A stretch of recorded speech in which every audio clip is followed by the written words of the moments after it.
makeup isn't spread out anywhere, I can put y'all where you belong. Hi everybody, it's Lena, and I'm here today with the Project Pan Questionnaire. Let me make sure I got Sarah's name exactly right. Meg's Makeup 8 created this tag for all of us Project Panners out there. She tagged a whole bunch of us, and I'm going to tag a few more at the end of this video that I know do Project Pan that she missed. Let me see, did she miss? Yeah, she missed a few people that I know do it, so look out for that at the end. Anyways, it's 10 questions, not 5, but 10, and we're going to get started. Okay, number 1. Why did you start Project Panning? Well, I actually started Project Panning at my old home before the fire and everything at the beginning of this year. And I did it because I had a lot of makeup that I wasn't necessarily into, but I don't like throwing things away. Like, unless it is a horrid product, and I mean truly like making me break out, giving me eye infections horrid, I don't throw it away. I might pass it on, but I'm not going to throw it away. And I had a lot of eyeshadows from these makeup kits that my mom likes to buy me every Christmas. You know, the big ones that come from like Ulta or JCPenney's or anything like that, where you get like 68 eyeshadows, a bunch of lip glosses and all that stuff, which are fine, but they leave me with a lot of eyeshadows. So I was project painting a lot of that stuff. Then of course house fire, didn't have no more makeup, and I even said at the beginning of the year, I don't think I'm going to be doing Project Pan anymore because I don't think I'm going to have enough makeup. Fast forward about a month later, of course, in the freak out of thinking I have nothing, I have to buy everything, I wound up picking up some stuff that I didn't necessarily like, plus Ipsy sent me this Mica Beauty Tinted Lip Balm. This is what actually started it. I think I don't have it in the packaging anymore, so it's not going to look the same, because I broke the packaging recently and had to depot it. But it was this tinted lip balm that, while the color was nice, I had to work with the consistency to make it work for me. So I decided, you know what, I think I have about 10 or 11 products out of things that I've been sent and given and bought myself that I don't necessarily want to hold on to. I'd rather just go ahead and use them up. Like, I had a couple of foundations that weren't quite the right color. So I was like, you know what, let me do a Project Pan. And here we are today, and I keep buying stuff that doesn't quite work for me. Or, like, some things I just throw in here because it's like, okay, I don't want these to go old. And that's what I think Project Pan is really going to be for me for however long I wind up doing it a lot. Is I want to make sure that none of my makeup goes bad. I had a really long answer to that question. Number 2, what is the most rewarding part of Project Pan? Knowing that I got my money's worth out of a product. I don't care if the product was $3, $30, or $100. If I feel like I got my money's worth, I'm very happy. Even though I tortured myself with an e.l.f. bronzer through the process of getting technically $1.50's worth of bronzer. Because it was in a blush bronzer duo for $3. I did not like that bronzer, y'all. I know everybody else loves it, but I did not like it. It did not work for me. But other e.l.f. bronzers do, so it was just that color. What is the most challenging part of Project Pan? Using the same stuff day in and day out, especially if it's something that, like I said, unless it's breaking me out or just looks that freaking horrible, which the only thing that ever did, I just found another way to use it. It still gets tiring to keep using the same stuff every day while you've got all this awesome makeup sitting off to the side, which is why I kind of like alternate days and all this and that, which is why my Project Pans take longer, but I go a little less nutso in the process.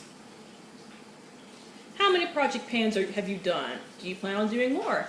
I do more of a continuous Project Pan rather than say, here's 10 products, I'm going to finish them at this time, give myself a break, here's 10 products, I'm going to use them in this amount of time. I prefer doing just kind of like the long-term Project Pan. Are you also doing any other projects in addition to Project Pan? With my Project Pan, with those updates, I update on my Pan That palette as well. That was started by Amber F. So I have a palette that is technically in my Project Pan, but it was started because of Pan That palette. And I'm also doing Finish 5 by Fall, and those are 5 different products that they are products that I use every day, so that's why I threw them into that, but do you limit your spending or go on a no-buy while on Project Pan? No, it would drive me crazy. because I'm finally getting out of the freak out mode that I was in. Of, oh my god, I have to buy everything because I lost everything. I feel like I have a good, solid makeup collection right now. So unless it's, you know, something new or something super pretty or something like that, it's hard to explain the mentality that I had in the early months of this year. I don't think I can explain it, because when you literally have to replace every single thing in your life, there's no words to describe it. There really aren't. And I can't figure out a way to describe it that sounds anything less than insanity. So I occasionally do like no-buy 1 month periods, and they do drive me crazy, but I do think that they are a good thing, because they kind of, like the last time I did a no-buy, I have some of my makeup sitting out right here, it's because I realized that I bought 2 of these Color Riche Heavenly Berries, I think I was grabbing from another rack. I think I was trying to buy the plum one, and because it's Walmart and nobody puts things back where they belong, which drives me crazy, I grabbed 2 of these, and that made me mad, and that was why I went on my last no-buy. And once I get started at my job and get to have fun with my first check or 2, then I'm going to go on another no-buy, because I want to save some money. Who are your favorite Project Panners to watch? Oh god, who aren't my favorite Project Panners to watch? I love everybody's Project Pan, and I watch so many now because the community has gotten so big that I can't pick just one just as a favorite Project Panner. I know the person that probably inspired me to get back on a Project Pan, considering everything that was going on, I would say is Amber F. Because she's like the holy grail of Project Panners right now. She's the one that inspired so many of us that are currently on it.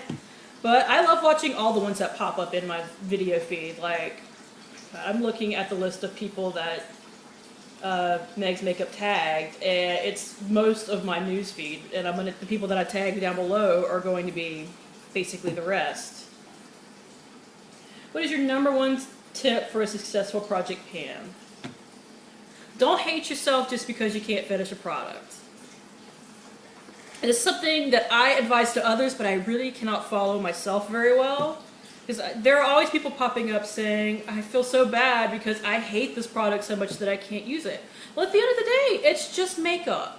And I'm the worst about this, but I always advise it to other people who are like, will you guys be mad at me if I just throw this away? And I'm like, no, girl, it's your makeup. Or if there is a guy that I ever run into doing Project Pan on makeup, I would say guy. But it's just makeup at the end of the day. And if you're okay with passing it along or throwing it away, I'm not going to hate you for it. There's no reason to hate on somebody because they literally cannot finish a product because it is that bad to them. Also, I would advise having off days from your Project Pan stuff personally. It will help drive you a lot less insane. Like, say, I'm trying to find my palette so I can show it to you. I flung it across the room earlier and magically it did not break. I didn't like, oh my god, I hate it. No, I sling stuff all the time, not realizing how hard I'm doing it. Like, say this for example, there are no neutral colors in it. So if I want to wear a really bold lip, I have to reach for something else. But, you know, I don't necessarily wear this every single day. As a matter of fact, lately I have been not wearing a lot at all because I did a swap. And I've been wanting to play with those, and I'm not going to drive myself crazy and not use those new things that I got at least once. Just don't drive yourself crazy over this kind of stuff. It's just makeup. What is your goal for your makeup collection through Project Panning? I'm not necessarily trying to downsize my makeup collection. I'm just wanting to make sure that it's stuff that I really like. And it's like I said, I will probably be on Project Pan forever at some variety because I want to make sure that all my stuff gets used before it goes bad. Now, it's not as big of a deal with eyeshadows because eyeshadows technically last for years as long as you keep them disinfected and whatnot, which I do regularly. Spray down my eyeshadows with a mixture of alcohol and water so that they won't start growing nasty things or anything like that. But you know, the more liquidy products, you really do have to get them used in like 6 months to a year, or they're going to start doing horrible things. So that's really my goal, is to make sure that everything I have that I love, and none of it goes bad before I get to use at least a significant portion of it. Because if I've used 2/3 of a blush and then it finally goes bad, I'm going to feel like I got my money's worth, unless it's like an Illamasqua blush, which if I don't use every last bit of it, I will kill somebody. I've never owned anything that expensive as a blush, so I was just using it as an example. Which project panners do you tag to answer these questions? I'm going to list them down below because I'm actually going to check my subscription list and make sure that I get everybody that didn't get tagged. So if you weren't already tagged by Megan's Makeup, you're probably going to be tagged by me. So thank you guys for tuning in. I had a blast doing this. And I really did enjoy kind of explaining my own personal thoughts as far as Project Pan is concerned. And I will see you guys later. Bye!